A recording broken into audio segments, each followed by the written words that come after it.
Welcome back to ERM Advantage. I'm Eric Holmquist. So today we're going to wrap up this very long series on the enterprise risk assessment. To tie everything together, we're going to go back and talk about combining the information from the macro and operational sections, including some suggestions and cautions. I'll talk briefly about related metrics because we're going to cover that in detail in the next series. We'll also go through a variety of other ways you could use this framework effectively, and finally some general wrap-up thoughts. So let's get going.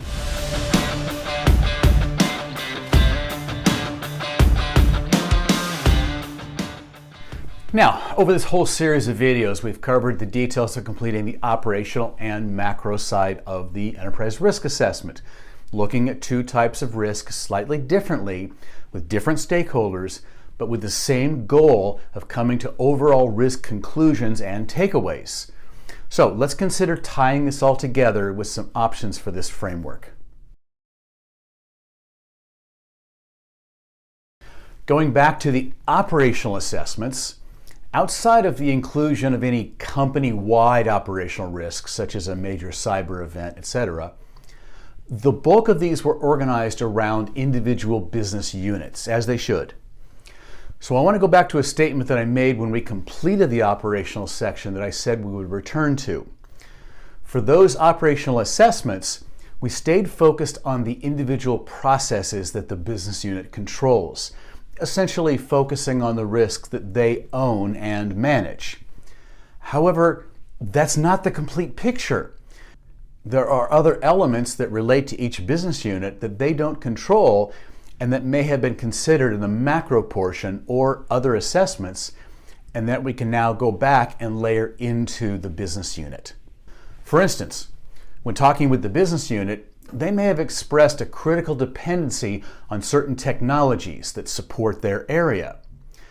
That's an area for which they have little control, as technology strategy and infrastructure is typically centrally managed. However, as part of the macro risk analysis, we would have absolutely considered the technology environment and made some conclusions about the strength or weakness of that environment. If the conclusion that the technology used to support the business is insufficient, obsolete, or in any other way at risk, then we need to carry that risk profile back into the business unit's assessment because it impacts them directly. Other examples might include weakness in overall strategy, financial risks that could limit capital or liquidity available to the business unit, an underbuilt information security program that could threaten the protection of the business unit's customers, etc.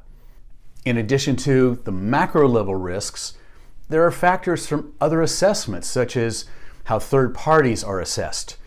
If a third party is considered high risk, and that third party is central to a business unit, then again, that risk profile also needs to be added into that business unit's overall assessment.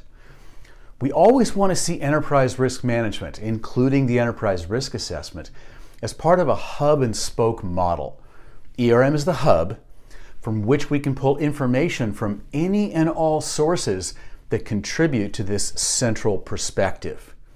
So, adding in the elements of design from the macro assessment, along with relevant elements from any other targeted assessments, back into the business unit's assessment elevates it from simply being an operational assessment focused only on processes to a true business unit assessment. The assessment for that business unit just needs to distinguish between those risks that it controls versus those that it doesn't, but effectively inherits, but it's all part of their risk profile. And as always, any risk that is outside of acceptable thresholds needs to be discussed and a determination made about what will be done. Now, in addition to the structure that I've outlined as part of this series, there's an alternative structure that you could use that in one way kind of simplifies this further, which has certainly been our goal throughout this, but in other ways can create problems. Now, as we've gone through these two hemispheres of the assessment, it becomes pretty obvious that there are quite a few aspects that simply live in both parts, some of which we discussed as we went along. For technology, there's a clear design element in our strategy and approach, as well as an operational component in how technology is acquired, used, and maintained. For InfoSec, again, a clear design element along with an execution component. At the business unit level, when looking at processes, certainly we want to consider both the strength of the design of the process as well as how it's executed or could be executed. In short, there are very few areas within a given company where you wouldn't want to consider both the design, strategy, external influences, as well as execution. So, another approach to the enterprise risk assessment, rather than the two hemispheres I've been discussing, could simply be one overall assessment that, for every area considered, just factors in all three elements: design, external influence, and operational execution. The design and external elements can still be based on core assumptions, as well as the current state, and the operational aspects can still be based on plausible outcomes to the related processes. Now, the one advantage of this approach is it just keeps everything together in one place. Evaluating any given risk, such as a business unit, contains all the elements. There's no need to combine pieces together. However, despite that one benefit, this is really not an approach that I recommend, and for several reasons. First, the two elements, macro versus operational, have very different stakeholders and subject matter experts. Like it or not, you'd still have to meet with different people to get different relevant information, depending on whether you're looking at the design or execution. And in a conversation with executives about design of a program, framework, etc., is often a very different and often much more sensitive conversation than simply considering the possibility of failed processes, which in almost every case can be recovered. Second, the assessment scopes are wildly different. Macro risk areas most commonly sourced from one to only a couple of people versus operational processes that can involve tens, hundreds, or even thousands of people.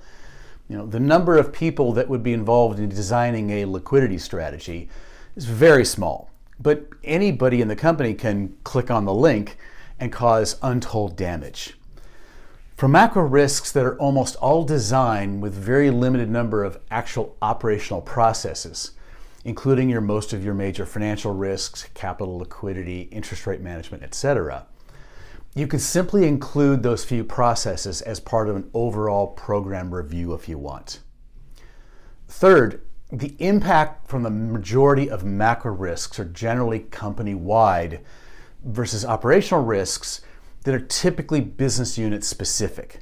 One badly designed program could affect everyone, whereas one failed or even badly designed process is generally going to be limited to the originating area. So no matter what, you're still going to have a large chunk of key risks that go way beyond individual business units. And finally, for macro risks, the mitigant really is the program itself. There may be things like limits or thresholds that must be adhered to, but that's a design element and can be covered within monitoring metrics, audits, etc. In short, we don't ever want design considerations to be reduced to a conversation about controls.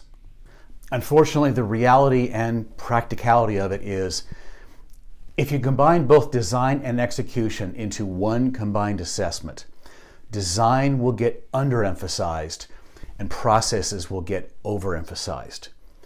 People are generally much more comfortable talking about process failures than they are about design strengths, because they're just simply easier to conceptualize. And when it comes to risk assessments, people will always take the path of least resistance. And talking through some plausible outcomes is way easier than breaking down or criticizing a design. Our job as risk managers is to make sure that that doesn't happen, and that the right people are considering the right elements in the right setting. So, while combining structures may seem appealing from an efficiency standpoint, I think the risks and limitations far outweigh any potential benefit and will likely only diminish the overall result. Now, having said that, there are certain instances where considering both design and execution does make sense, and we'll get to that in a minute.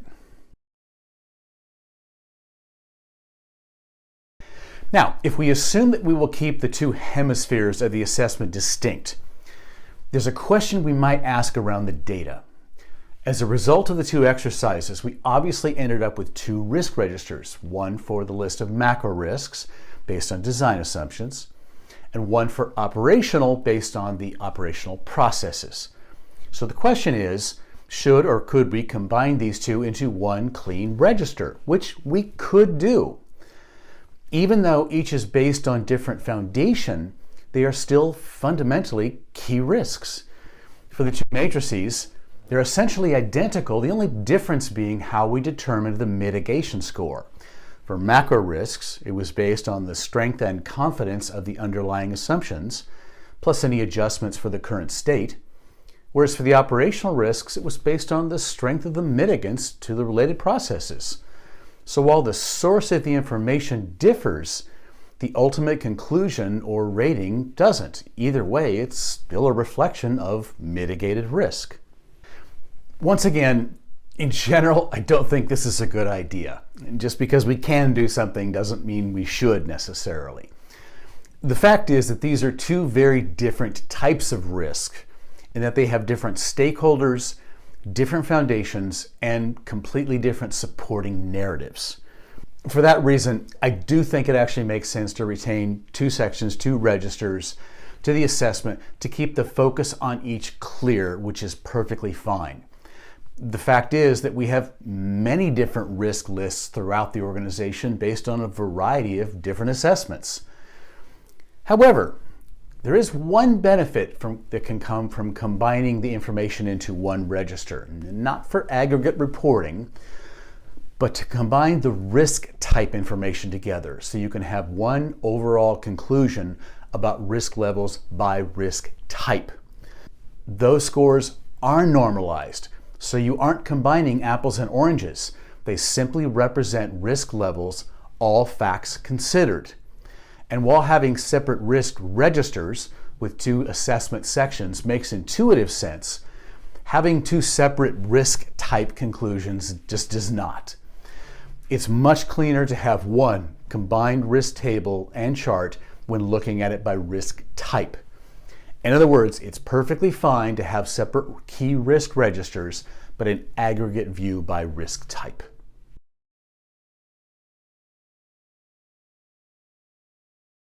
Now, as we've gone through the different components of the risk assessment, there are several points where there needs to be a logical conversation around metrics. Now, I'm only going to touch on this briefly because we're going to go into great detail on this on the next video, so I don't want to get ahead of the material. But in order for this to have a complete module on the enterprise risk assessment, I feel we do have to hit it briefly, mainly because there are sections that work very well with strong metrics. So, starting with the macro portion, which I think is the most interesting, where metrics actually do work really well. The reason that is that our risk profile was grounded in a set of assumptions, and assumptions often are very easy to monitor. So let's take an example, say strategy. Now, the company's overall strategy is grounded in key assumptions more than any other singular element. And sometimes those assumptions can be very interesting. Now, as we look at this example list, some of these are more subjective than others. For instance, management is aware of the plan and shares a consensus view. It's a fantastic assumption and one that I find routinely breaks down under scrutiny. But it really is very subjective or qualitative. Worth considering, but would be very difficult to monitor. However, there are others here that are very easily quantified and monitored. For instance, the bank has sufficient capital and earnings to support the plan objectives.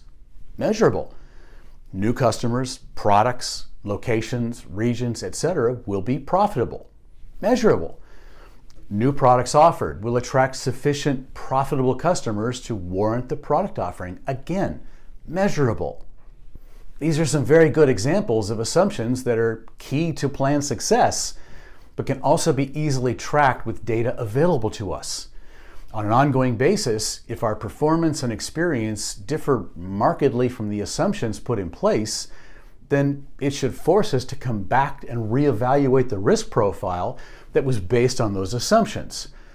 And certainly for areas like financial risk, say liquidity management, there are already good metrics in place to track the current state with associated limits and thresholds for management action.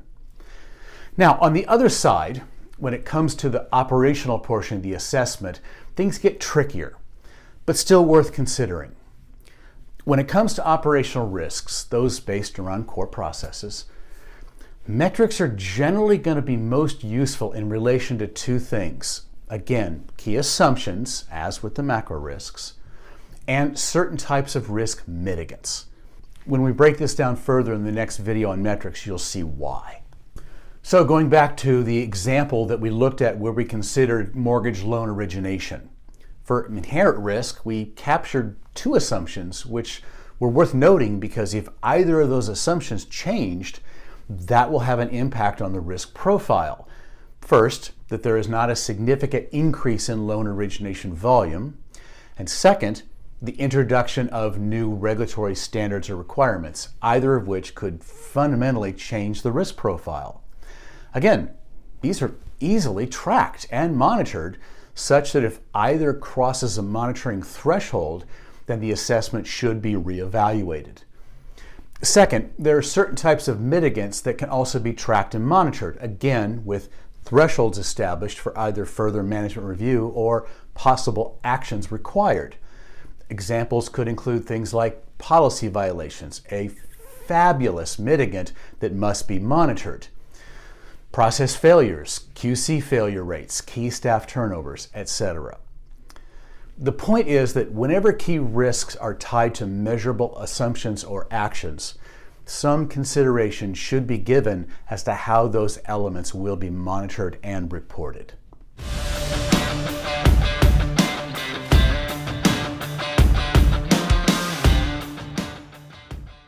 Now, before wrapping up, I'd just like to talk about some additional use cases for this framework, which are largely just subsets of the overall enterprise risk assessment. Most of this is pretty straightforward, if not ridiculously obvious, but it's worth spending a few minutes covering. The thing to keep in mind when considering each of these various use cases is always stay focused on key risks, using the same standards for risk ratings that we used in the overall enterprise risk assessment. For instance, high has to mean high in every risk assessment, regardless of the assessment scope or focus. And for anything that turns out not to be a key risk, you can note it and ask the appropriate people to own and monitor it, but limit your roll-up reporting to only those risks that are considered material to the institution. Once you start polluting risk registers and reports with a bunch of non-key risks, you lose your audience and you completely diminish the value of the report. The first is simply subcomponents of areas already covered in the overall enterprise risk assessment. And of those, the most obvious is the strategic plan. For the enterprise risk assessment, we started with the plan overall, which does need to be considered and generally shares most of the same core assumptions.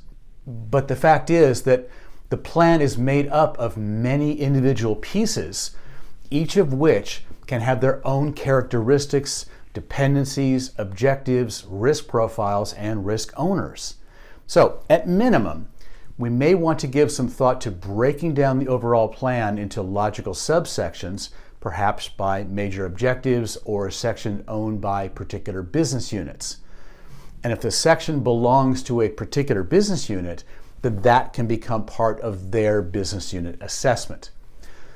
There's simply no right or wrong way, but getting more granular around plan assumptions and key risks can only help. And it's worth noting that as part of this exercise, you could either assess subsections individually and then roll that up into an overall rating for the enterprise risk assessment, or assess the plan overall and then as you go, drill down into details later. Either is fine. It's really up to you as to how you want to approach it. Now, just as we did with the overall plan, consider the major assumptions associated with each section, those that define the plan's success and or failure, and be willing to be honest with yourselves about whether the design of each section makes sense, has sound assumptions, and shares management consensus around the value to the institution. We can do the same thing with things like our technology strategy. Either consider it as one element of the overall enterprise risk assessment or as a subcomponent. Either is completely fine. Again, establish major plan assumptions, evaluate management's confidence in those, and then develop a risk conclusion based on both those assumptions and the current technology state. I find that this area can be particularly valuable because, as I commonly see assumptions associated with a technology strategy that are at best suspect and at worst spectacularly flawed. Case in point, a recovery time objective of say 8 hours to recover a major server. This is one I see frequently. Newsflash, it's never 8 hours ever in the history of mankind. All right, I may be exaggerating a little bit, but with the deepest of respect to my technology brethren, you have a bit of a nasty habit of underestimating the impact of system failures or issues and overestimating your ability to quickly recover. I'm very sorry, but this is 30 plus years of experience talking. Don't hate me, I'm just the messenger. Other sub areas include areas like compliance, and this is a really good one. As we saw in the overall enterprise risk assessment, we kept areas like compliance at a very high level on purpose. We really only need to look at the overall program and processes. But for our compliance risk assessments, we have to go to a much more detailed level. Now, I'm not going to go too deep here because we will do a separate series on compliance, but I merely wanted to point out that when you think about your compliance risk assessment, you can use the exact same structure that we used here, but all in one analysis because you have the same stakeholders. If I'm going to think about my compliance risk in detail, the questions are exactly the same. What is the design of the program and what are the key underlying assumptions? What are the key external assumptions that can affect this area, not the least of which is obviously potential or pending changes to applicable laws and regulations? And finally, what are the operational processes in place to ensure compliance with the current applicable laws and regulations, including all the related mitigants? Now, this isn't far from what I see most institutions doing, but too often their compliance assessments are built on very broad, very subjective elements that can hardly be defended, sometimes little better than thumb-in-the-air estimations, or say a compliance risk assessment that uses a completely different methodology and therefore can't roll up to the enterprise assessment. This may be hard to hear, but using inconsistent risk assessment methodologies or frameworks throughout the organization is reflective of a very immature program, and normalizing these should be considered a very high priority. And certainly as part of this overall assessment analysis, you can include additional data points like internal or third-party reviews of the compliance program, auditor or regulatory concerns, etc. They all contribute to an understanding of our compliance risks. Now, most organizations are already considering the specific risks and operational processes associated with compliance requirements, but it's critical to always take a holistic look at the program and its key underlying assumptions. And the collective roll-up from all of your detailed compliance assessments must square with how the compliance program is reflected in the overall enterprise risk assessment. If not, something's wrong. Next, in addition to various sub-program areas, we could also use this same framework to consider other non-key risk areas. Areas around program or process that represent risk to the institution, but perhaps not in ways that make it to the overall enterprise risk register. So here are a few examples. One, I believe, is the model risk management program. An important program to be sure, particularly for larger institutions, But the fact is, you likely already have something in place. The question becomes, is it sufficient? In evaluating your model risk management program and associated processes such as model development, testing, usage, etc., you may uncover some weaknesses that could be addressed, particularly when considering program maturity, consistency, and business unit participation. While possible, it's unlikely that one of these areas would rise to the level of a key risk, but risks nonetheless. Other examples could include, say, concentration risk. Concentrations can be found in products, industry segments, customers, and a variety of other areas. Once again, these aren't in and of themselves critical risks necessarily, but they bear highlighting and scrutiny, and identifying the core assumptions about certain concentrations can often unearth some interesting risks, which, once fully understood, often fall well outside of acceptable risk parameters. In fact, a number of recent industry events have brought these types of risks front and center in a very public way. Now, under normal circumstances, these may be notable but manageable risks. But through periodic evaluation and monitoring, should they reach a point of critical exposure, there is no way that it could be missed or ignored.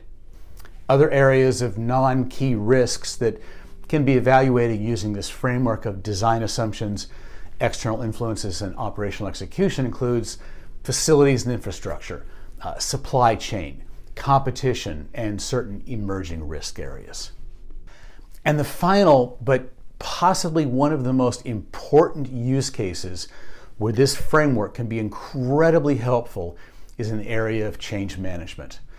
Now again, I'm going to have a whole video dedicated to this topic because it is such a critical area, but risk management is largely about change management, so it's worth spending just a minute on. There's an old saying that the only constant in the universe is change, and I do believe that may be true. But what I also know, and I've said this many, many times, is that the seeds of risk are always sown in change. Always. Whenever something goes wrong, you can almost always trace it back to the fact that something changed. A new process, new procedures, new policies, a new team member, a new environment, on and on. It's always the same. You want to conduct a quick back-of-the-envelope risk assessment for your organization? Ask yourself what and how much is changing. Now, this works two ways: the change we encounter and the change we invoke.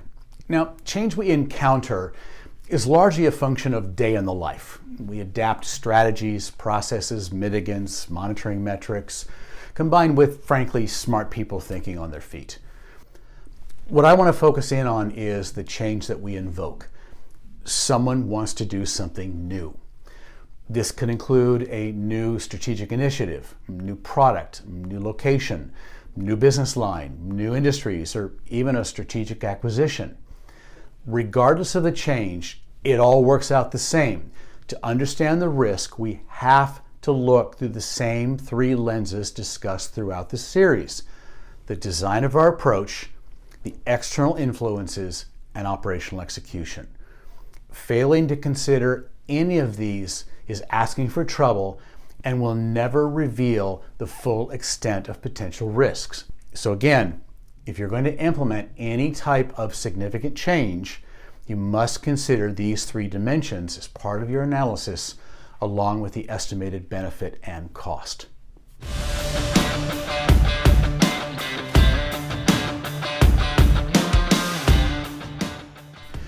So, to close out this series, and if you've endured the entire series, I do commend you, I just want to cover a couple of key points that are worth reinforcing. Number one, I'm sorry, but I'm going to say it one last time, at least for now.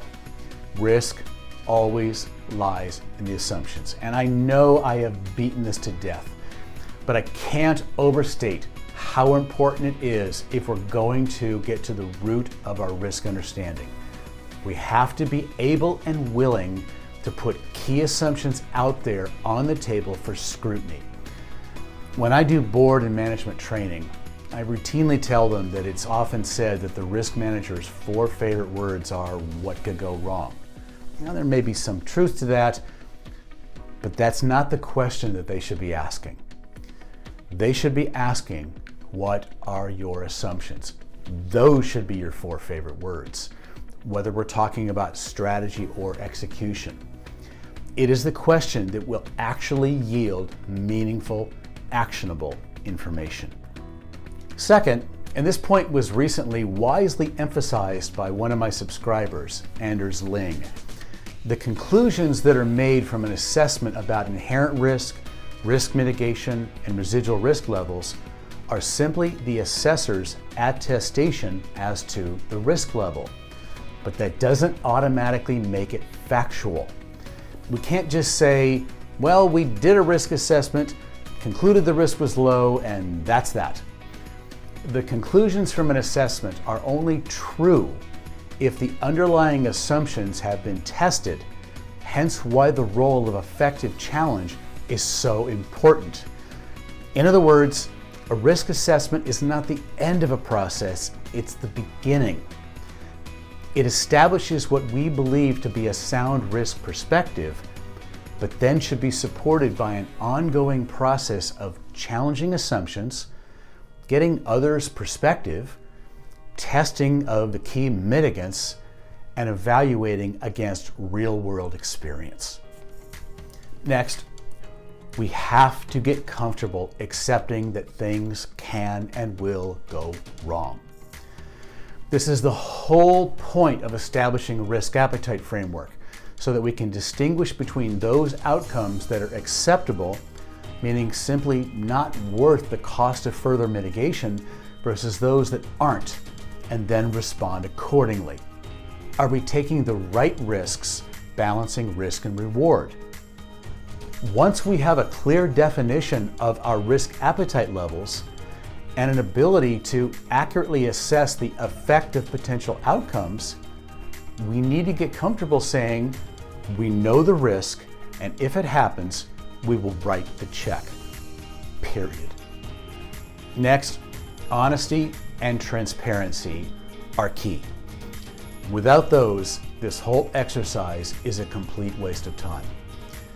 This is why risk management lives and dies based on culture.